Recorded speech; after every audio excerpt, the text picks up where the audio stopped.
which may cause bitter taste to milk and milk products. Then next we will discuss about the milk-borne diseases. There are some milk-borne diseases that are devised under the bovine origin and some are under the human origin. As the milk is being procured or taken from the bovine origin or animal and it is being processed by the human handlers. The diseases that are transmitted from the bovine origin are tuberculosis, John's disease, brucellosis, Q fever, salmonellosis, toxigenic staphylococcus, mastitis, and foot and mouth disease, while in the human origin, the diseases are typhoid, scarlet fever, septic sore throat, and diphtheria. So, in the bovine origin, the health of the cow is very important, is of very important consideration because a number of diseases of cattle, including tuberculosis, brucellosis, Q fever, salmonellosis, streptococcal infection, and foot and mouth disease may be transmitted to man through the medium of milk.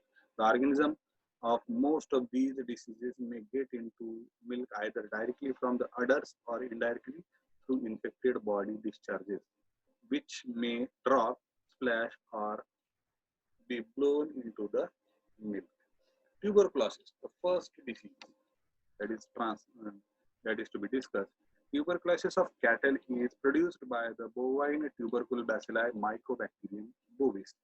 The disease has been largely eradicated in the country, but it's still common in some parts of the world. The organism is very similar to the appearance of human type, being usually shorter and plumber. Children, especially those under 5 years of age, are highly susceptible to the organism and may become infected by drinking milk from tuberculosis cows. If the udders of the cow are infected, contamination of milk cannot be avoided. If cow is suffering from tuberculosis of lungs, the sputum is swallowed with the result that the organism appear in the feces. Since most milk may contain some excreta, it is likely to show the presence of such microorganisms. It is doubtful that the organism multiplies in milk, but it can live and may retain its virulence for a considerable time. The greater reduction in the incidences of bovine tuberculosis in men in recent years indicates that the practice of good sanitation in animal husbandry and the testing of cattle and removal of reactors from the herd and the pasteurization of milk have been effective in control of these diseases. The reservoir of bovine tuberculosis still exists. However, hence, constant vigilance against these diseases must be continued by industry and health agencies. The next disease is John's disease. The etiological agent is a small acid-fast rod known as Mycobacterium paratuberculosis. The organism has been isolated from the intestinal mucosa of cattle suffering from chronic diarrhea. It is probably identical with the organism isolated from the similar disease in sheep. Mycobacterium paratuberculosis is an obligate parasite. It may be cultivated on artificial culture media only in the presence of dead acid-fast bacilli. The next disease is brucellosis. Another disease of organism found in the cow milk is Brucella abortus or brucellosis, which produces contagious abortion in cow.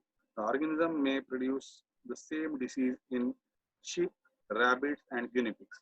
The other organism producing similar results are Bacillus melitensis, may also infect cow and hogs and be excreted in milk. Bacillus suis produces Brucella suis produces abortion in swine and frequently attacks horses, dogs, cow, monkey, and laboratory animals. The three organisms are pathogenic for man, producing the disease known as undulant fever or brucellosis. After Bruce, who first isolated Brucella melitensis from the spleen of the patient who has died of the disease on the island of Malta. Brucellosis may be contacted by drinking raw milk and less frequently certified milk. Pasteurized milk should be safe since the organism is destroyed in the heat process. Because of this fact, many public health authorities, believe that all milk should be pasteurized before it is reached to the consumer.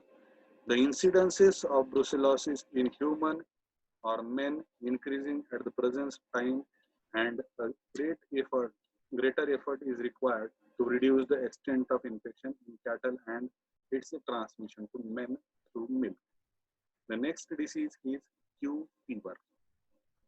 This is newly recognized disease of cattle which may be transmitted to men through the consumption of milk. Natural infections occur among sheep, cattle, and goats. The etiological agent is the rickettsial organism known as Klebsiella burnetii.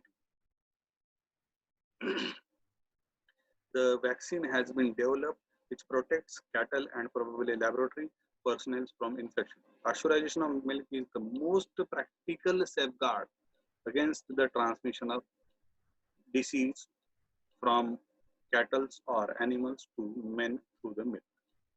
The next disease is Salmonellosis. Members of the genus Salmonella produce a variety of infections in men and animals. In men, the organism may give rise to enteric fever, gastroenteritis, and septicemia. Other species or strains are natural pathogens for cattle and other domestic warm-blooded animals. Being present in the intestinal content, outbreak of salmonellosis have occurred from drinking contaminated milk. Then comes the disease that is toxigenic staphylococcal infection. Some strains of Staphylococcus aureus elaborate a potent exotoxins. The consumption of milk containing the toxins produced by the strain may result in the severe gastroenteritis. Most enterotoxin toxic strains of Staphylococci are members of coagulase positive strains and are generally considered potentially enterotoxin, although there have been many exceptions. Clark and Nelson Clark and Nelson in 1961 recovered coagulase positive staphylococci from all samples of raw milk examined. The initial, initial counts range from 25 to 33, 25 to 3300 per ml. The organism did not multiply in milk at 4 degree but did increase the number at 10 degrees Celsius. The next disease is mastitis. Mastitis is one of the costliest diseases confront confronting to the American dairyman. It is estimated that the disease occurs in about one cow out of every four. Mastitis is an inflammatory and generally highly communicable disease of the bovine udders. An infection may be acute, having a short but severe course, which may lead to loss of one or more parts of udders or even death. Or the infection may be chronic, flaring up at intervals, resulting in the eventual loss of part or the entire udders. The number of organisms are involved in the mastitis, most important being Staphylococcus aureus, Streptococcus agalactiae, and E. coli. The organisms which have been isolated include Corynebacterium pyogenes, Mycoplasma agalactiae, and possibly other species. Pseudomonas aeruginosa, Streptococcus dysagalactiae, and the other organisms most commonly associated with the disease is Staphylococcus aureus, and mastitis is harmful not only to the cow but also to the man since milk from the infected animal can be a means of spreading such organisms to men. If the mastitis is severe, pus and blood may appear in the milk. Milk containing appreciable number of organisms and blood cells must be regarded as unfit for human consumption. All organisms associated with mastitis are killed by pasturage. The next disease is foot and mouth disease. The foot and mouth disease, it is a highly contagious disease of domestic animals. The virus produces fever,